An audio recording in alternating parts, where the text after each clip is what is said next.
Welcome to the world of autocross, one of the most exciting forms of autosport in which you can compete. Why would anybody want to do this? Well, for one thing, it's a lot of fun. It's also affordable. You already have the most expensive piece of equipment, your car. Autocross isn't tough on your car. You can participate near home, and all you really need is a driver's license and a helmet. There are classes for almost every type of car, and it can be a very rewarding sport. Believe me, it's a lot of fun when you win in an autocross.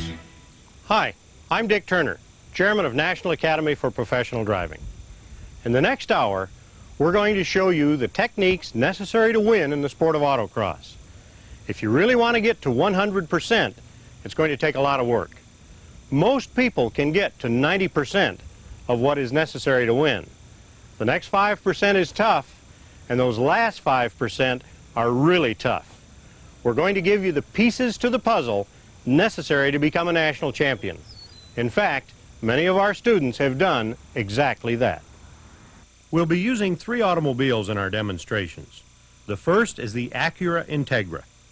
This car is equipped with parts from the Mugen Competition Parts Division of American Honda Motor Company. Included are a body kit, exhaust header and silencer system, sport dampers, and wheels. This is a front-engine, front-drive car with a standard 5-speed transmission. The second car is our other front-drive example, the Honda CRX. This is also a front-engine, front-drive car that you may recognize as the Mugen Pro car from the cover of the Mugen Performance catalog. I wish everybody could get a chance to drive this car because it's a real kick. Like the Integra, it has a standard transmission with 5 speeds. Our third car is a Chevrolet IROC Z28 Camaro. We have purposely used the convertible so you can see hand motion and what we are doing in the automobile. This car is V8 powered, front engine, rear drive, and is equipped with an automatic transmission. We've chosen the BF Goodrich Comp TA R1 tire to use on all 3 cars. This is a special autocross tire that is shaved to 4/32 of an inch tread depth at the crown and 3/32 of an inch tread depth at the shoulders. For our demonstrations, we will be using the time track system. The system will be administered by Mr. Strick Heilman. The time track units are completely remote controlled and will give us timing to the thousandths of a second, and they are also capable of giving us either a display on a board or a readout from a printer. One of the greatest tools to come along in years for an autocrosser or anyone else who wants to know more about a car's performance is the G-Analyst. It's a product of Valentine Research from Cincinnati, Ohio, and we feel it is such a significant advance in providing data that we'll be using them on all 3 of our automobiles. The unit is totally self-contained and can be installed in about 5 minutes.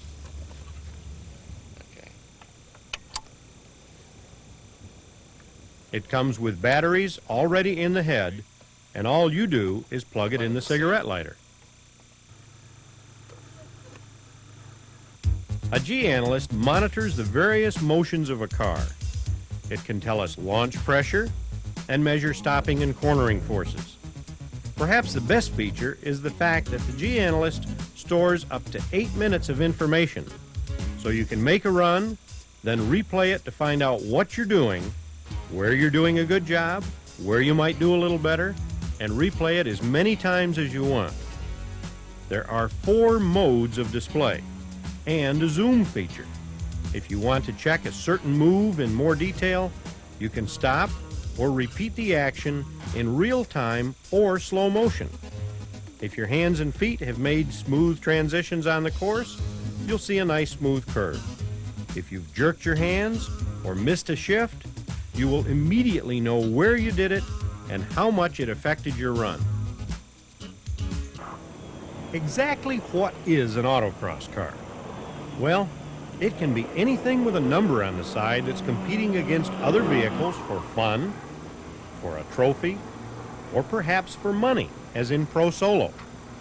You don't have to spend a lot of money to go autocrossing, but there are some adjustments you can make to your car to make it perform better. If you're planning to use your street car for autocross, you can adjust to reach a compromise between street driving and autocross performance. Or, if you're going for the ultimate situation, you can take your car closer to the limits with some various adjustments to make it strictly a competition-type vehicle. Here's Gary Darien from Performance Automotive Research Center to explain. There are many angles in the front suspension of today's cars, but only 3 of them, camber, caster, and toe, are normally adjustable and therefore of interest to an autocrosser. Camber is the measure of how upright the tire is compared to the road. Zero camber means the tire is completely perpendicular. For positive camber, the top of the tire is tipped outward, and negative camber means the top of the tire is tipped inward. Normal road cars have from 0 to positive 1/2 degree of camber to ensure understeer under all conditions. But for autocrossing, we want to maximize the traction of the front tires in a corner, and therefore we tend to set initial negative camber sometimes as high as 3.5 degrees for optimum traction. Caster is the angle of the steering axis. For positive caster, that axis is tipped rearward. For negative caster, that axis is tipped forward. Now, most road cars have caster settings of between 2 and 4 degrees positive. Caster provides steering feel because it gives a resistance to the steering in proportion to the cornering force of the car. For autocrossing, we can go as high as 5 or 6 degrees of caster to even enhance that steering feel farther. Caster also has the side effect of inducing negative camber in the outside front tire in a tight turn for even greater traction of the front tires. Toe is a measure of where the front tires are pointing. For toe in, the tires are pointing in towards each other, and for toe out, the tires are pointing away from each other. On rear-wheel drive cars, brake drag and braking forces tend to cause the front tires to toe out, so statically there's a little bit of toe in set. On front-wheel drive cars, the driving force tends to toe in the front tires, so those cars have a static toe out setting. For autocross purposes, more toe out usually tends to enhance steering response around a pylon. So therefore, going to toe out settings of as high as 1/2 of an inch can enhance autocross performance.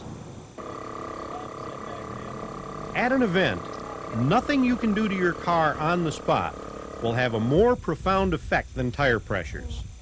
Timing in autocross events is done to the thousandths of a second. I have seen them won or lost by 1/1000th. A couple of pounds of tire pressure can make several thousandths difference. Each tire has its own signature or footprint. It's very important that we balance the footprint on these tires by using the proper air pressure. As a general rule, we want as little air pressure as possible to do the job. That doesn't mean a little air, and it's going to vary greatly from car to car. On a front drive car such as the Acura or CRX, front tire pressures can be at or above 50 pounds of pressure. The rear tire pressures are in the low to mid 30-pound area and seldom exceed 40 pounds of air pressure. The front tire pressures are extremely critical on front drive cars. On rear drive cars, 2 things will differ from front drive cars. First of all, there will be less of a differential from front to rear tire pressures, and the rears will usually be higher on a rear drive car than on a front drive car, while the front tire pressures will be lower on a rear drive car than on a front drive car. How do we balance tire pressures? We do what's called chalking the tires, and now we've elevated ourselves to the level of using white shoe polish. Start up on the tread face and make a mark that comes over the edge and down the sidewall approximately 1/2 inch.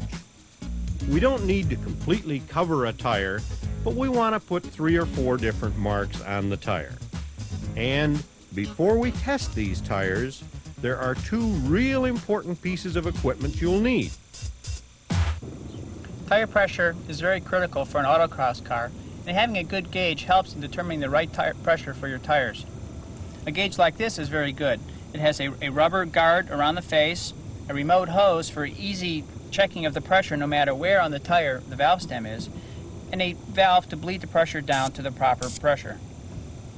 But no matter which gauge you use, make sure you always use the same gauge, because gauge-to-gauge variations can cause you problems in setting your tires. The tire pyrometer is a thermocouple device used for measuring the temperature of the tire tread just below the surface of the tire. Start in the shoulder rib and insert the probe approximately 1/16 of an inch below the surface of the tire. Then quickly move to the center rib and then insert the probe into the inside rib of the tire.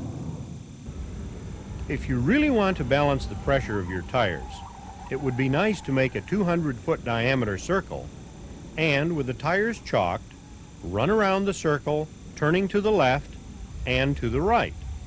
If your car is a left-drive car, you're going to be able to go a little faster to the left. Run the car in the highest possible gear. By doing this, it gives you the least available change by pushing on the accelerator. We want to be able to barely creep up on the tractive limits of the tires, and by using the highest possible gear, we then have the least amount of available power. And as we approach the limit of adhesion of the tires, one end of the car or the other will begin to slip. By adjusting tire pressures up or down, we can reach the optimum limit for that car under those conditions on that day. Let's watch as Gary Darien balances some tire pressures.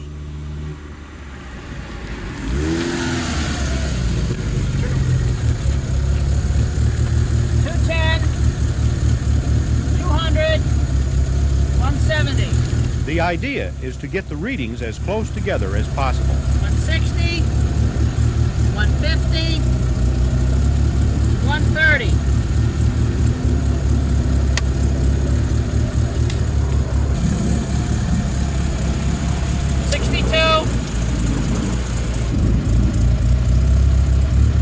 42. The ambient temperature today is 97 degrees. I've got the numbers, Gary. What was your peak and average?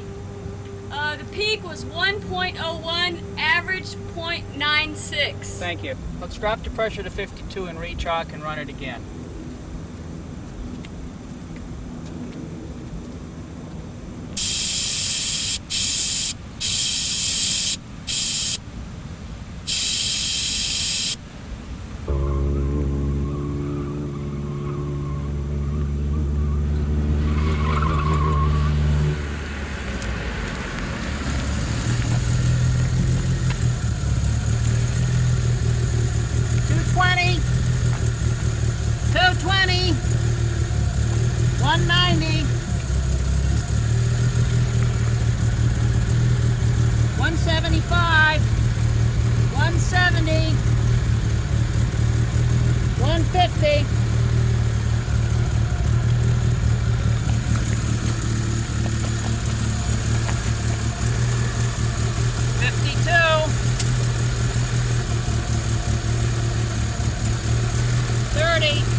We're set.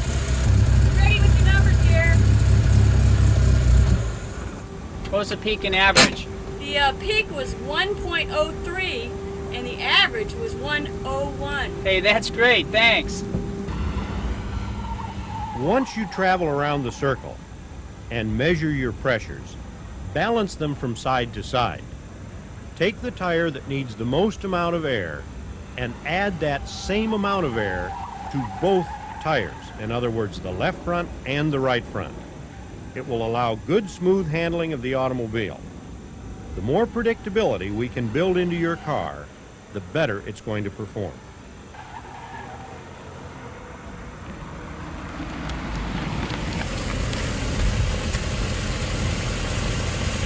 $210,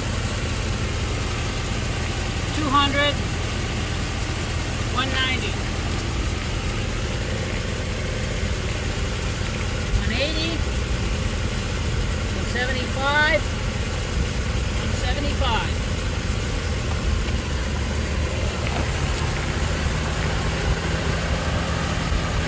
44.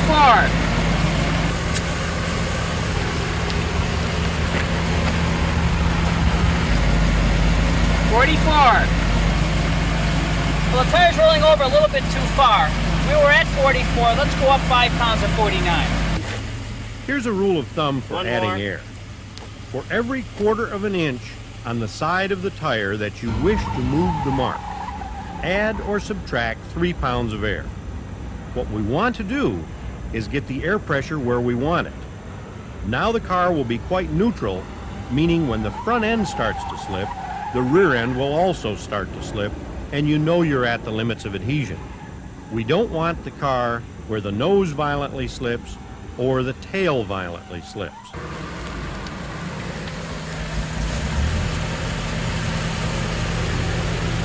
$210, $210, $205, $190, $185, $180.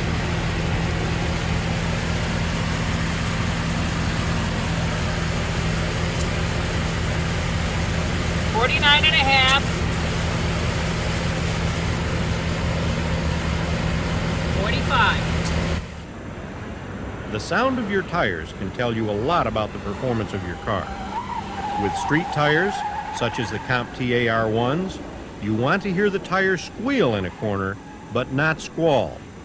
Listen to the difference between squeal and squall.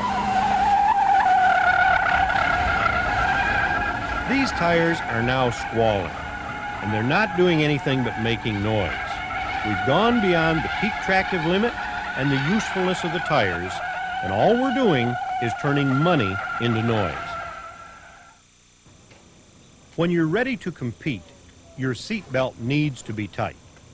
A little trick to try is to plug the belt in, then pull on the top strap, unfasten the belt, twist it 3 or 4 times, then reconnect it. This will keep your body tight in the seat. Another handy little device we've invented is called the autocross belt.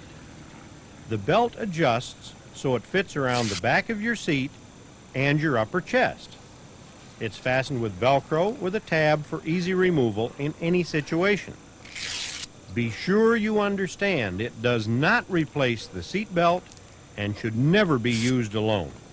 Also, don't ever use this in an open-top car without a cage in it. When driving a car, it's important to have your seat in the proper position. You should feel comfortable and fully able to control your car. You don't want to be so close that your arms are bound up in a tight corner. Nor do you want to be so far away from the wheel that you simply can't do the job. Try this method for measuring the proper distance to the wheel. With your body against the seat, extend your arms near the top of the wheel. Your wrists should touch the wheel. Then grasp the wheel and you're in your proper driving position with plenty of freedom to drive, yet close enough to make precise moves. Another very important piece to the puzzle is the helmet. In an autocross car, I wear an open-face helmet. If you're driving a Formula car, you should definitely wear a full coverage helmet to prevent debris from the surface from hitting you in the face. Make sure you get the strap tight. With a loose strap, in an emergency, the helmet would simply slide off my head. Be sure to get that strap tight before you go to work. There are only 3 things a car can do. It can go, it can stop, and it can turn. In autocross, go usually means launch or accelerate off a corner. Stop means brake, and turn means steer.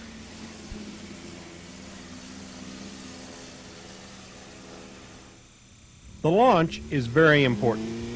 Here's a great place to gain or lose precious thousandths of a second in the first 20 feet. We want to launch the car and keep it at the highest possible G loading. How do we do that? In a car with a standard transmission, it's a combination of engine RPM and clutch speed. With the G-analyst in the car, we can find the highest possible G we can pull on the launch. With a two-wheel drive car, if you can launch at 0.6 to 0.65 G, you're really getting after it, because you only have 2 of those 4 tires doing all the work. We want to come up to the line, bring the car up to the proper launch RPM, hold those RPMs, don't go up and down on the accelerator, bring the clutch out, and launch the car. The RPMs will drop down. We then squeeze the accelerator, don't pounce on it, and the car now accelerates under full power. That's the best launch we can get. There's no better combination. There are basically 3 ways a car can launch. You can do it properly, you can bog the engine, or you can burn the tires. To make a proper launch, bring the RPMs up to a steady position. With the Acura, 5,000 RPMs on this particular surface, with this tire, on this day, gave us the best launch. The time, 0.945 seconds, and a maximum G reading of 0.54 G. Here's a bog. The RPMs are too low. 0.35 Gs versus 0.54 with a proper launch. And the time of 1.218 seconds compared to 0.945, an extra 273 thousandths of a second. Remember, I mentioned I've seen events won and lost by only 2 thousandths. Now let's see what burning the tires or spinning them will do. As you can see, all we really did was make noise and smoke. The launch was not as bad as a bog, but it still cost us an extra 208 thousandths of a second. That's a lot of time in a competitive event. With an automatic transmission, an improper launch can make just as big a difference. The rear tires are spinning before the car leaves the line, and the time is 1.223 seconds at 0.5 G. There is a tremendous savings when the car leaves the start smoothly. Time 1.174 seconds versus 1.223. 49 thousandths faster and a higher G. Now that we've seen the best way to go, let's take a look at stop.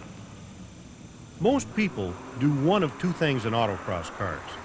They either brake too hard or too easy.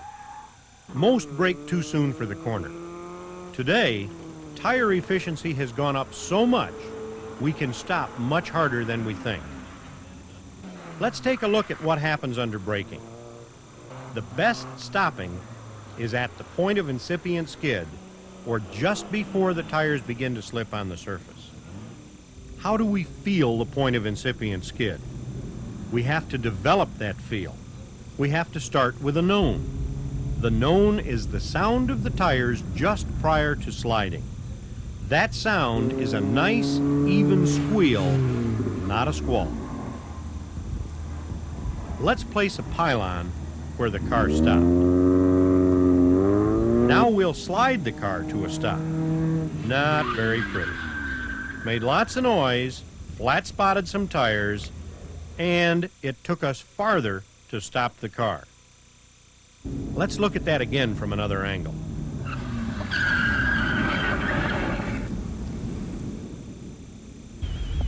It's very important to realize that once you lock your tires, you have no more steering control. The car is going to slide basically straight ahead if you lock the tires.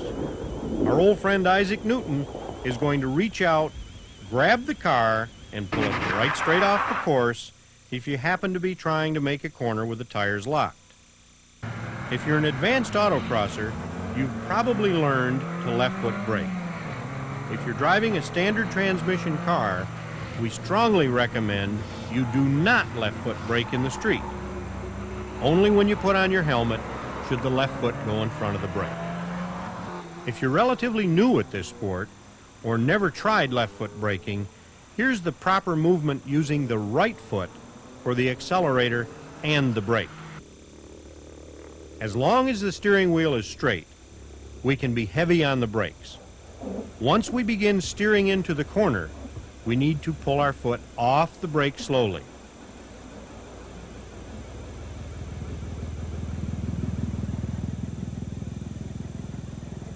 As we begin to steer out, we can move the foot to the gas pedal, and once the steering wheel is straight, we can squeeze the gas all the way down.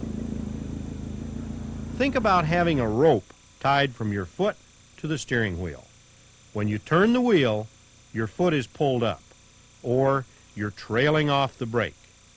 As you straighten out, you can add acceleration, and when your drive tires are pointed straight ahead, you can get full acceleration. This means with the front drive cars, you can accelerate just a bit sooner than the rear drive cars. Remember that as you steer away from straight ahead, you create a braking force on the front tires without actually using the mechanical brakes. So if you're already at the point of incipient skid, you must release some braking pressure as you go into the corner. It's interesting to hear people say left foot braking really makes no difference. Let's look at the mechanical aspects. Under acceleration, your foot is down hard on the accelerator and the car's nose is high. When the foot comes off the accelerator and moves to the brake pedal, the nose has to drop. The speed of your foot is an important function. How quickly it gets to the pedal and how well it is positioned makes a big difference. From that standpoint, wouldn't it be easier if your left foot was already there in front of the pedal? Then all you have to do is push straight down. By left foot braking, we control the car better and actually stop faster or slow cornering speed in less time and less distance.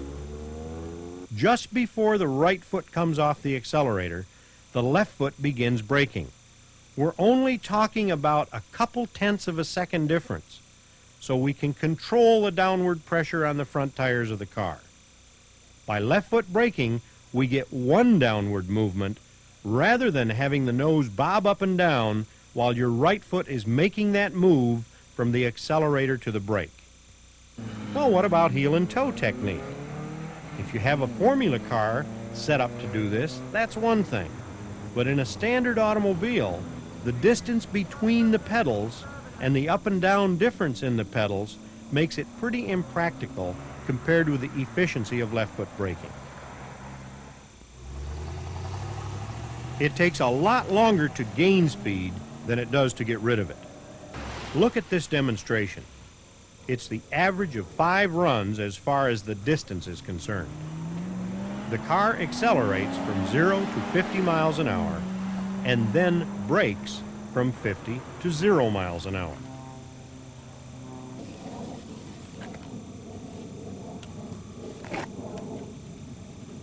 .7 inches.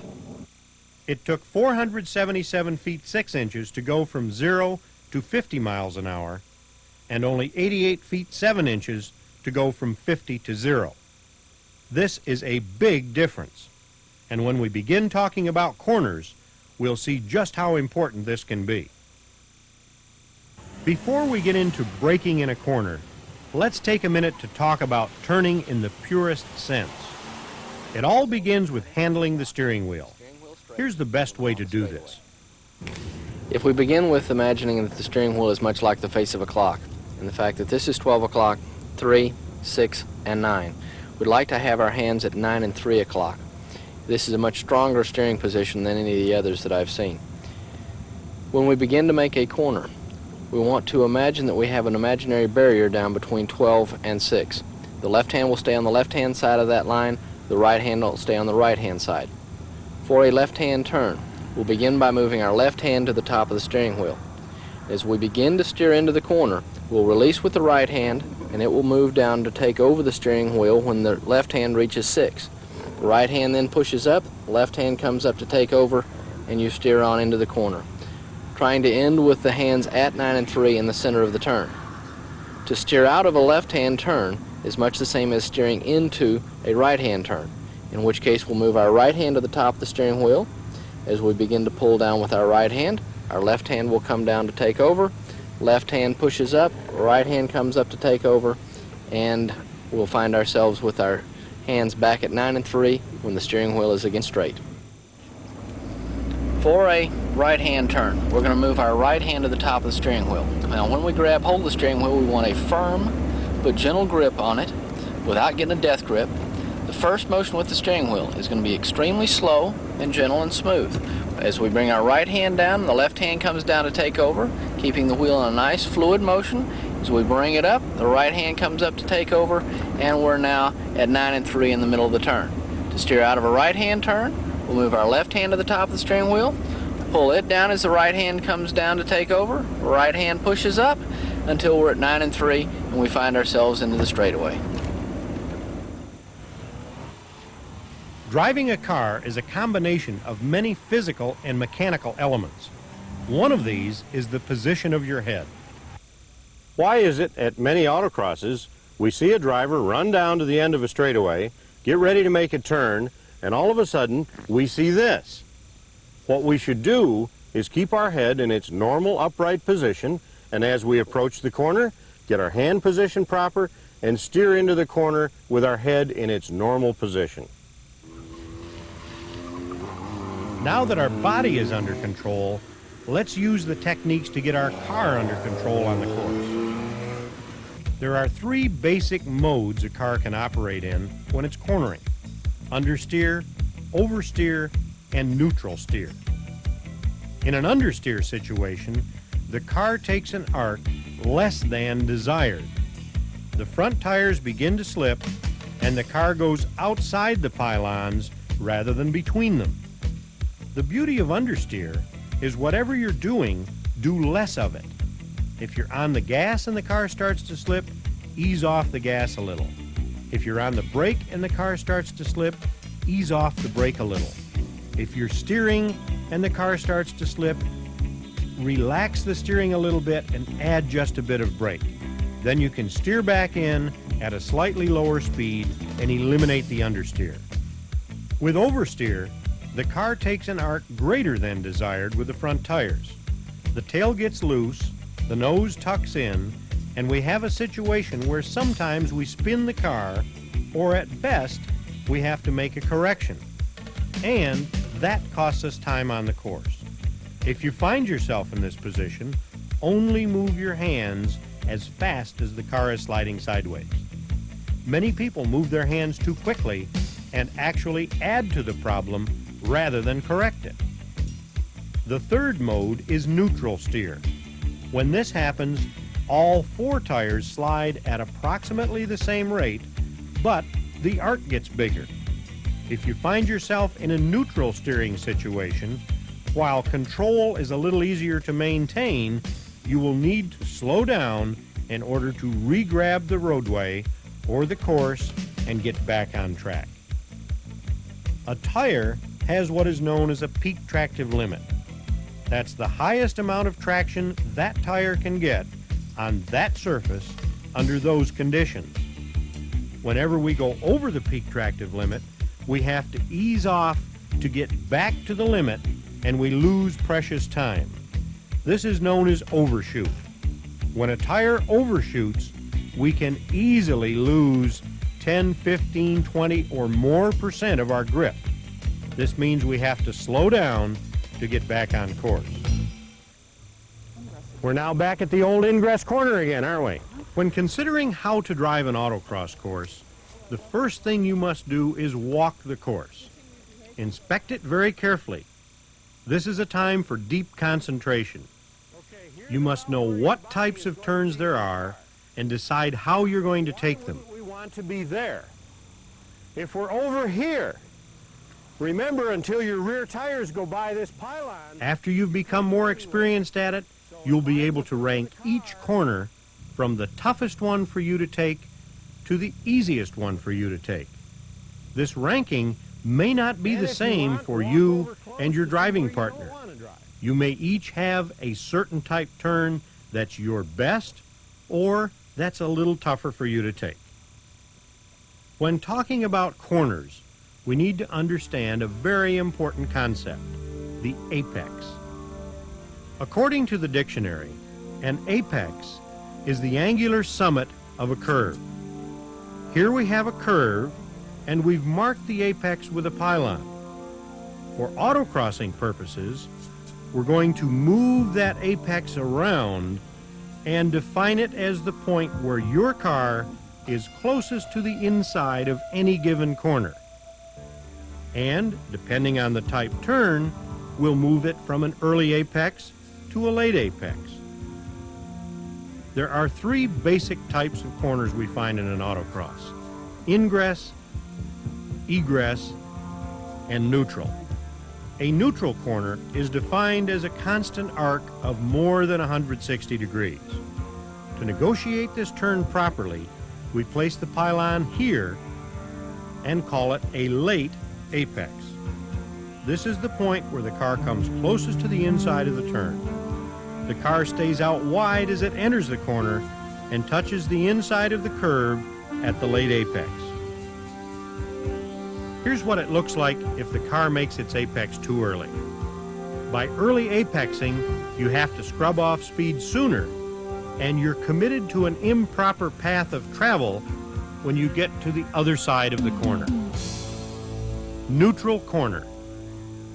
A late apex, the proper way, touching the inside of the curve late in the turn. When the car is driven properly, it's a very nice flow. Here it is again, this time an early apex. Things get out of hand and valuable time is lost with the jerky move at the end of the turn. The success or failure of a turn begins in the approach. For a late apex, we want to stay wide, and as the car negotiates the turn, see how much smoother a late apex can make the turn. Here's a comparison of times. The proper way, 7.208 seconds.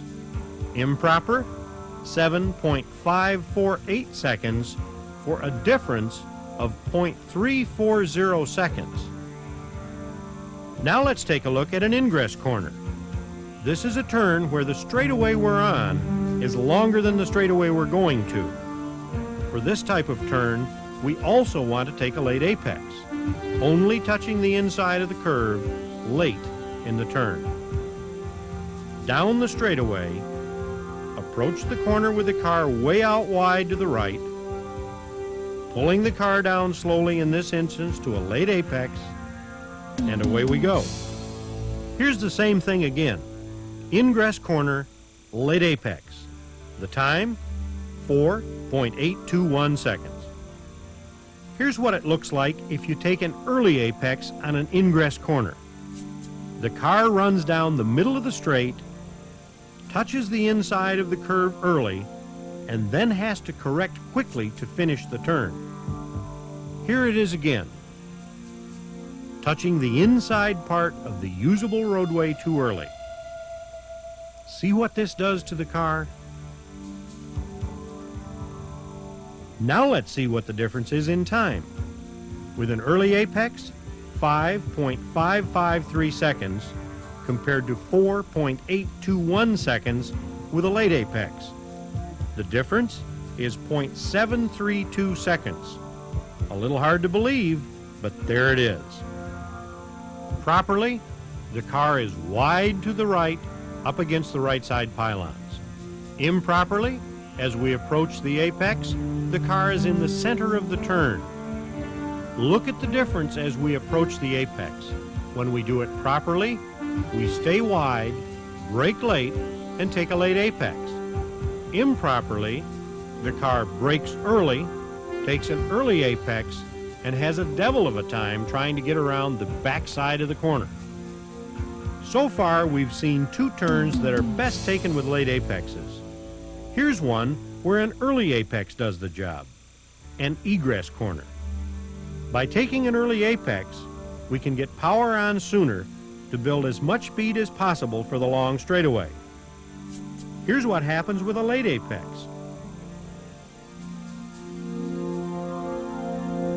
Let's take a look at an egress corner properly in slow motion.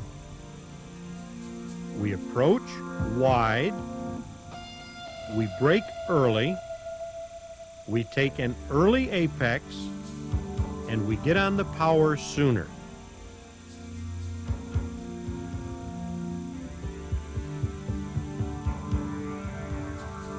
Here's the time, 5.556 seconds. Here's what happens with a late apex. The time, 6.072 seconds. Exactly 516 thousandths longer. Look at the difference in the path. See the difference in the apex, and look at the difference in the exit. It's easy to see why it takes more time to do it wrong. If you're going to drive autocrosses, you're going to encounter slaloms.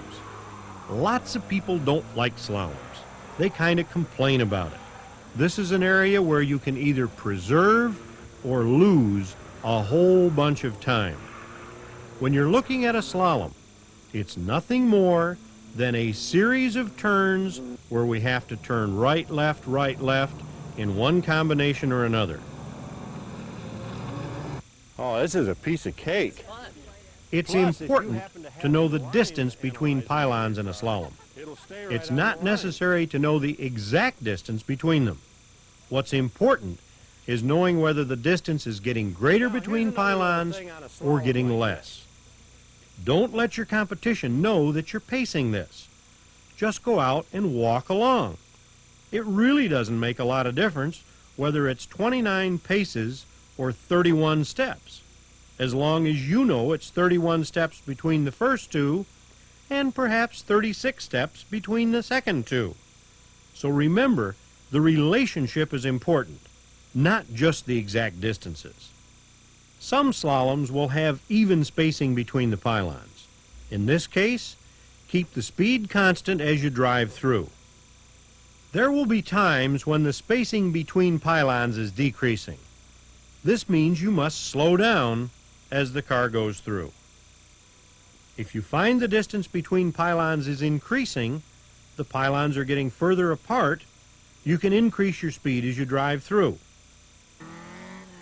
Here we have a 5-cone slalom, and it's optional as to which side we go on. If there is a pylon laying down, pointing toward one side or the other, you must take it. But in this case, it's optional. To figure out where to put the car, many people start at the last pylon and count backward. Try this trick. Count the number of pylons in the slalom. If there are an even number of pylons, you enter and exit from opposite sides. If you have an odd number of pylons, you enter and exit from the same side. Just remember, even number, enter and exit from opposite sides. Odd number, enter and exit from the same side.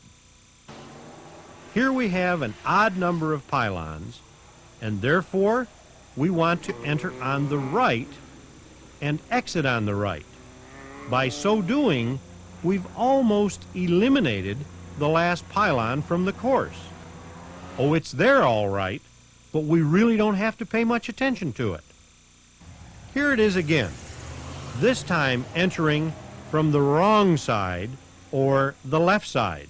The reason I say wrong is because when given the option, we want to go as quickly as possible to the gate at the end of the slalom.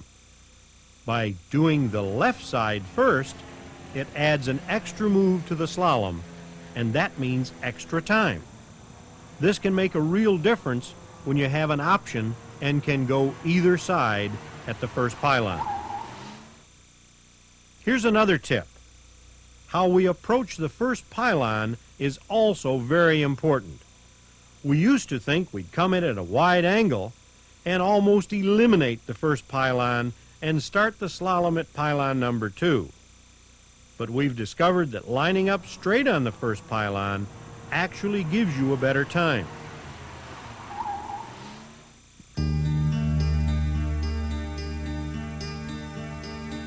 Here is the only time when we really want to see the hands go past the imaginary line running from 12 o'clock to 6 o'clock. Letting the hands cross over the top of the wheel and then down to 6 o'clock will give you a good smooth movement in and out of the pylons and helps keep the car in balance. Let's see what happens if we jerk the hands.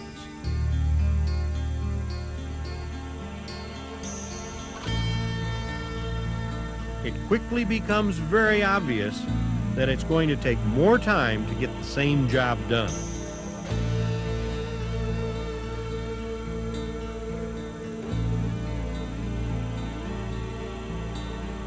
Keep an even speed. Don't get on and off the accelerator. Look at the difference when the hand movement is smooth and the speed is steady.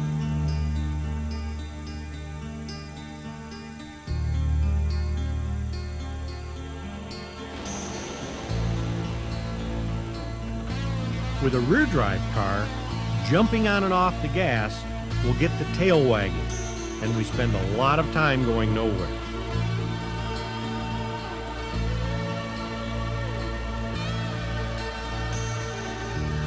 Done properly, the hand movement is steady, your head stays upright, and the car moves nicely back and forth in and out of the pylons.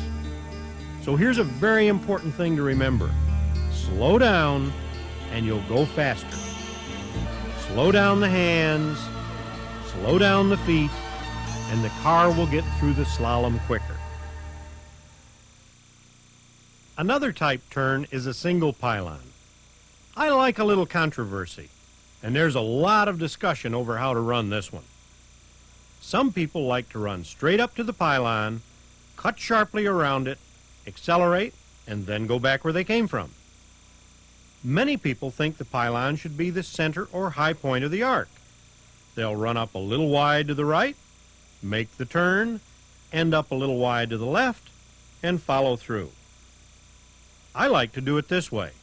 Stay out wide, bring the car in, and the pylon becomes a very late apex situation. And there's your straight line, allowing maximum acceleration back where you came from. Now, since the name of the game is preserving time, let's see which way saves us the most. Approaching in a straight line.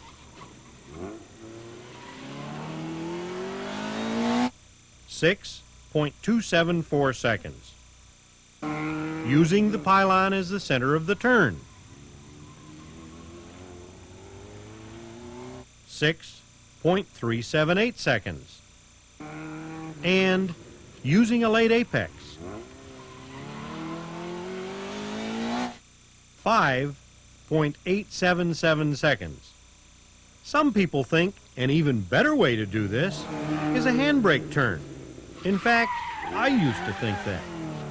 Looks impressive, but is it faster? The time?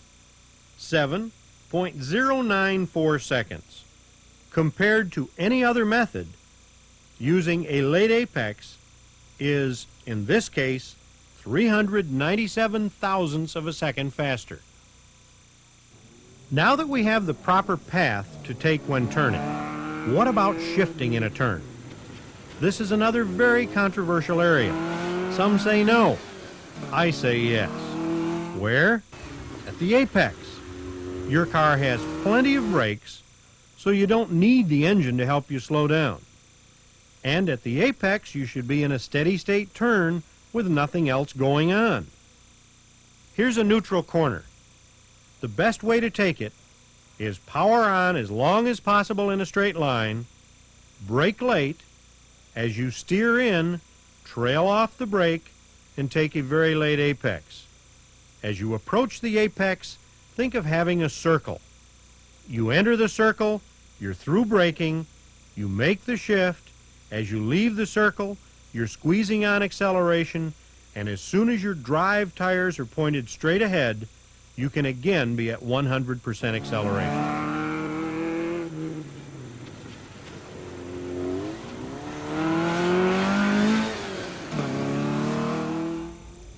Now that we have all the elements put together, let's go for a ride and see what it would look like with you in the driver's seat.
Let's watch from another angle. Out wide,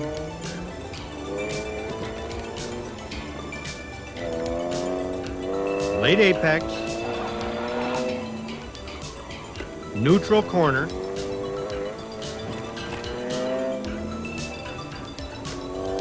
very late apex, smooth on the power, out wide, the car's in control.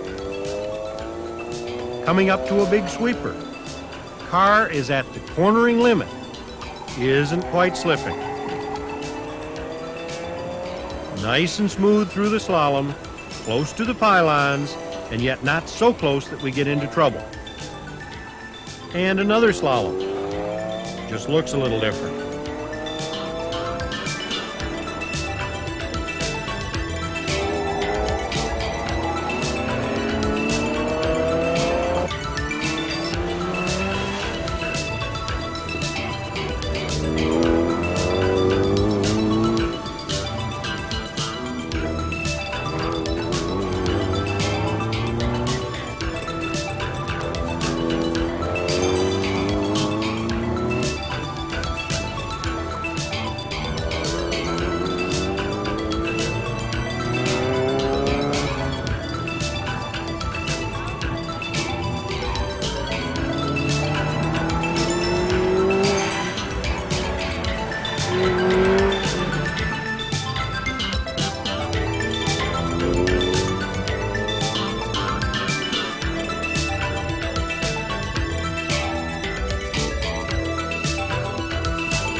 There's a few common sense tips we'd like to share with you to help make your autocrossing more enjoyable and successful. A couple of things you can do before you ever leave home. One is to dress for the weather. Wear some comfortable and loose-fitting clothes. Also, the shoes you wear are very important. You want to select a pair with a thin, flexible sole so that you can feel the pedals while you're driving. And remember to always wear the same pair of shoes. Many autocrossers try to run with a near-empty gas tank. They think the weight savings gives them an edge. I find that a near-empty gas tank can cost you valuable time when you have fuel starvation going around a long sweeper. The thing I believe in is a full gas tank. It will not cost you any time at all for the additional weight. This may sound a little crazy, and you might want to pull your shades before you try this. But if you wear your helmet around the house, maybe even watch a little TV while you're wearing it, it will help you to get used to the feel of the helmet on your head, and more importantly, to help adapt your hearing to the different sound levels with and without your helmet on. Before the event and in between each run, make sure that you park your vehicle where there's equal amount of shade or sunlight on all four tires. This is because unequal air pressures caused by the heating of the sun will cost you time. This car has been parked with this side facing the sun for an hour. There are 6 more pounds in each of the right side tires than the left side tires. A good habit to get into before leaving for the track is to check under the hood. You want to make sure that all of your fluid levels are full And you wouldn't want a frayed belt or a worn hose to ruin your best run. Another thing is to make sure that you have all the tools and the supplies that you'll need at the track. Since we have a limited number of runs in an autocross, and we usually do not have the opportunity to drive the course in a practice session, we need to walk the course making a mental image of each corner in each succession so that we can go back and have our mental picture drawn and practice our run mentally. David, I got a question for you. Sure. What do I do about these butterflies? Well, I find myself getting a little tense before a run. The knuckles start grabbing hold of the steering wheel a little heavy. And I do this because I'm doing mental imaging of the course. What happens at that moment is I take a deep breath, squeeze like I'll get out on the steering wheel, relax consciously as I exhale, clear my mind, and then go. Okay, I'll try it. Thanks. Take care.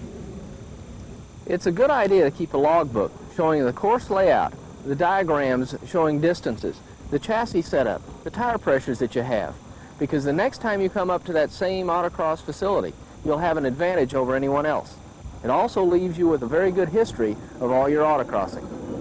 Let's be smart and make sure that all items in the trunk are either secured or removed, such as the spare tire and the jack.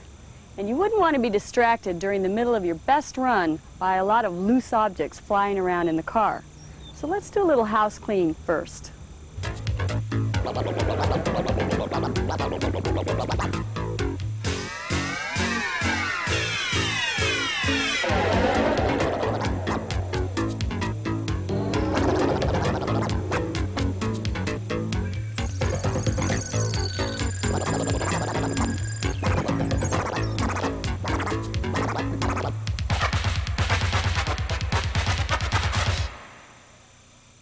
Now you have lots of pieces to the puzzle, but remember, only you can put them together. You may want to watch this more than once. Go out and practice, come back and watch again. Practice makes perfect, but only when the right moves are practiced. And remember, only you can put your car in first place.